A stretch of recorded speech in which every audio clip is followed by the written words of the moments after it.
Pencemaran air. Air merupakan sumber daya alam terpenting di planet Bumi, sebab menjadi esensi dari semua kehidupan. 2/3 dari permukaan bumi merupakan air. Air terdapat di mana-mana. Jumlah air di bumi tetap. Air hanya berupa bentuk dan melalui perputaran yang disebut siklus air. Siklus air adalah pola di mana air di lautan, laut, danau, dan lain-lain menguap dan berubah menjadi uap.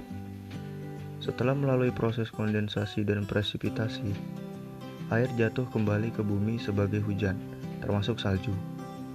Dari siklus tersebut terdapat air bersih yang dianggap cukup aman untuk dikonsumsi manusia dan hewan. Namun, terdapat permasalahan serius yang mengancam keberadaan air di bumi, yaitu pencemaran air atau polusi air. Pencemaran air adalah pencemaran badan air, lautan, laut, danau, sungai, air tanah, dan lainnya, yang biasanya disebabkan oleh aktivitas manusia. Polusi air adalah pelepasan zat ke dalam air tanah di bawah permukaan atau ke danau, aliran sungai, muara, dan lautan ke titik di mana zat mengganggu penggunaan air yang bermanfaat atau fungsi alami ekosistem. Sumber pencemaran air dapat dikategorikan menjadi dua jenis, yaitu sumber langsung dan sumber tidak langsung. Sumber langsung adalah sumber pencemaran yang secara langsung melepaskan limbah dan produk sampingan berbahaya ke sumber air terdekat tanpa pengolahan, seperti limbah pabrik, fasilitas pengolahan limbah, kilang, dan lain-lain.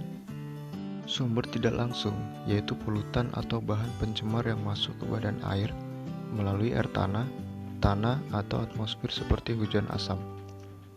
Beberapa polutan air yang paling sering ditemukan antara lain limbah domestik atau rumah tangga, limbah industri, insektisida dan pestisida, deterjen dan pupuk. Polusi air dapat menimbulkan dampak negatif tidak hanya pada manusia, tetapi juga pada lingkungannya. Terdapat beberapa dampak pencemaran air di antaranya penyakit, kerusakan ekosistem, eutrofikasi, dan gangguan rantai makanan. Berikut penjelasan mengenai akibat pencemaran air. Penyakit. Air yang tercemar dapat menyebabkan penyakit seperti tifus, kolera, hepatitis, dan berbagai penyakit lainnya. Kerusakan ekosistem. Polusi air dapat menyebabkan seluruh ekosistem rusak jika dibiarkan tidak terkendali. Eutrofikasi. Eutrofikasi adalah masuknya bahan kimia dalam badan air yang mendorong pertumbuhan alga atau ganggang. Alga ini membentuk lapisan di atas kolam atau danau, lalu mengurangi oksigen dalam badan air. Akibatnya, kehidupan perairan tersebut akan terdampak. Gangguan rantai makanan. Polusi air menyebabkan dampak negatif pada rantai makanan. Gangguan pada rantai makanan terjadi ketika racun dan polutan dalam air dikonsumsi oleh hewan air seperti ikan, kerang, dan lainnya yang kemudian dikonsumsi oleh manusia.